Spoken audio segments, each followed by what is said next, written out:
think it was Detroit Pistons. Okay. But they won that little spat of beating all the big teams from last year, the Cavs. Right. Yeah, the Lakers, etc., and Celtics. Anyway, so the final straw was on Tuesday night, unfortunately, for Sam Mitchell, when he lost an embarrassing defeat by NBA standards, 132-93. Yeah, so that was a big one. It was against the Denver Nuggets as well. 132. Not exactly, not exactly. They've lost their best player as well, Denver Nuggets. We reported a couple of weeks ago that he's signed to the Detroit Pistons, Allen Iverson. That could actually be the reason why they're having such a resurgence right now. But again, losing 132 points is ridiculous. Yes, that's a lot of points. But still, on the other hand, Wednesday night we have the Celtics routed the Pacers. Yeah, how much? 114-96. Oh, that's good. And it was at Banknorth as well, so... The Celtics just have 2 losses, do they? Or? So, they're I think they're 15 as well. Yeah. Wow, that's pretty good Good stuff though. Yeah. For the champions last year, NBA champions last year. And going back, Cleveland Cavaliers beat the Knicks by 36 to stay perfect at home. That was 118-82. The Cavs are 15-3, and the Knicks are 8-10.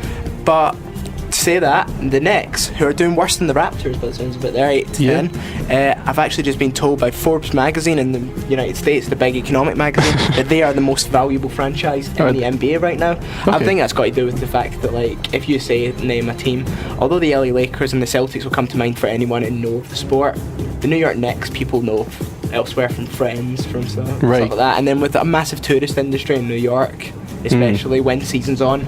Because the thing is, a lot of people, you think LA, etc., is going to be the big thing, but by the time that people go out to LA, it's usually summertime and basketball season isn't on. Oh yeah. So they're going to miss the games, whereas Christmas shopping and things, you go out there, they know the Knicks, they see the Knicks. Did you bring forth an economic analysis here? This is pretty good. Yeah, exactly. I mean, I don't know. We're going to have a little. We should have a little jingle for this soon. The economic corner, the sports economy. It seems to be getting into everything right now.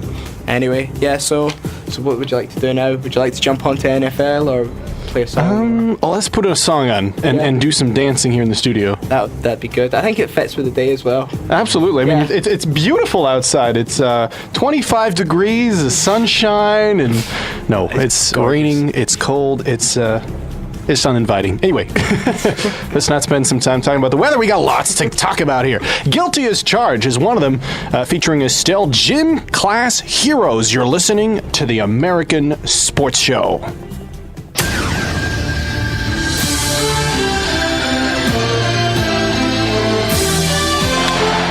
Worth a shallow fly ball into center.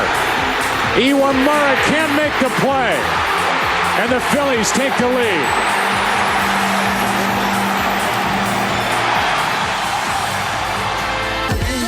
Guilty as Charged from the Gym Class Heroes.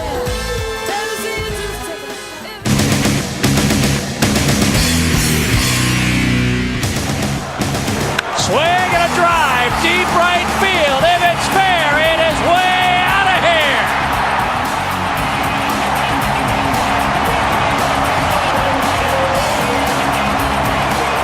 And welcome back to the American Sports Show here on Xpress Radio. Alongside Scott and Nick, we're ready to bring you forth the NHL news. But before that, we would like to say something to our dear producer that stands on the other side of that window every Thursday and just stares at us as if we were crazy, which we are indeed. That's Jacqueline. Jacqueline, thank you so much for what you do for us. I mean, you're well, sorry, what? Oh, sorry. She never gets a mention on this show. It's she never does. The young song hero team. What's that?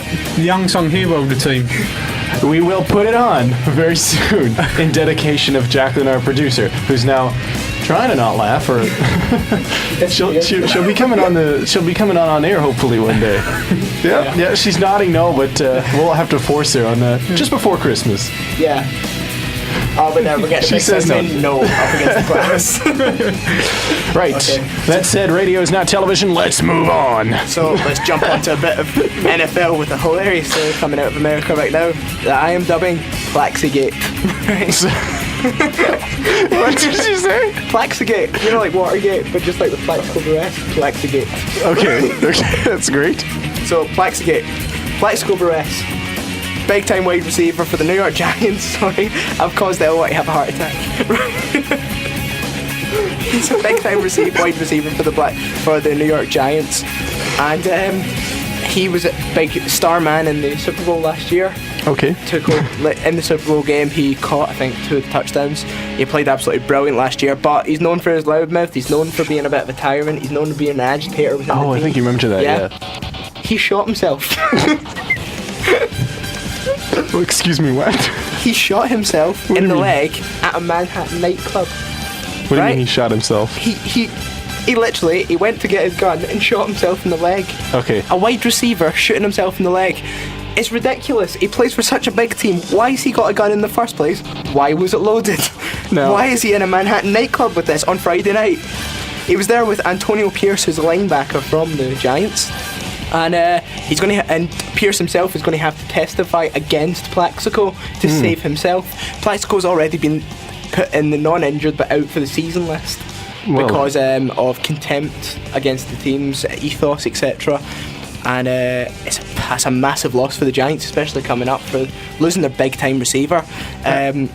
He's also, not only has he shot himself in the leg, which is going to cause him this, he's also now being put up in a court case against it for having an unregistered loaded weapon with intent to use. Absolutely, which could mean he's going to serve a minimum of 3.5 years in prison. Is he? If this goes down, yeah. There's also a lot of talk about the Giants actually severing their contracts with him, just to not be connected with him anymore. I mean, he's been causing, I reported a couple of weeks ago how he's been causing a lot of agitation with the team. He said that he's not to blame and that people should just let him get on with his game. Right. But it seems to be that he is to blame, and people are letting him get on with his game, but he's shooting himself in the leg.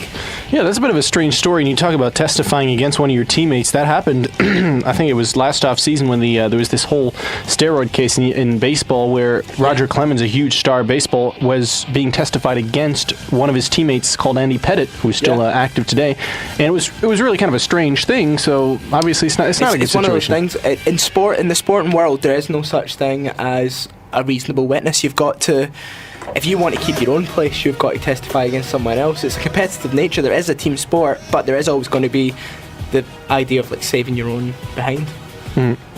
So anyway, staying in the court for the NFL, we have a Minnesota judge blocking the NFL suspension of the Vikings stars Kevin and Pat Williams. The Williamses tested positive for a diuretic that masks steroids, and it's in a product which is known and used by quite a few stars. 6 of them have tested positive for this. But the problem is the league knew about this product and knew that it had this chemical in it, but didn't inform anyone.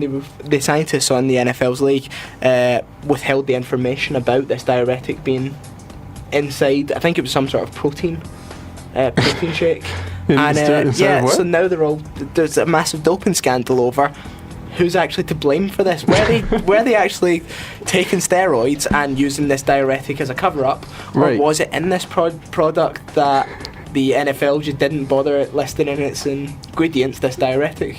Going back to what you said, is it in a pudding? A protein shake. Oh, a protein shake. I thought you said it was in a pudding. Yes, NFL, known for its pudding. That's a great. Brilliant. Yeah, so let's speak about a quick rundown on some of the scores from this week. Titans we're up against the Lions this week, Detroit Lions. They're now 11-1 because in the week that I was off, the Jets beat the Titans, and I was expecting the Titans to go on the unbeaten streak that Patriots did last season. Right. Speaking about the Patriots, they aren't looking as great anymore. They're 7-5. Which did they lose last weekend? They didn't actually. No, they beat.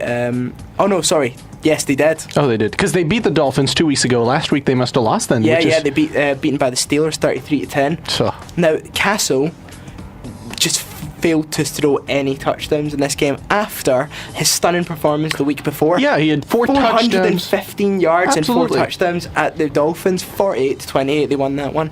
It was ridiculous, yeah. So not to throw anything after that. We also have the Bucks beat the Saints 23-20 at home. Drew Brees still managing to throw 299 yards for 2 touchdowns, so he's still on track for that Marino record that he was after.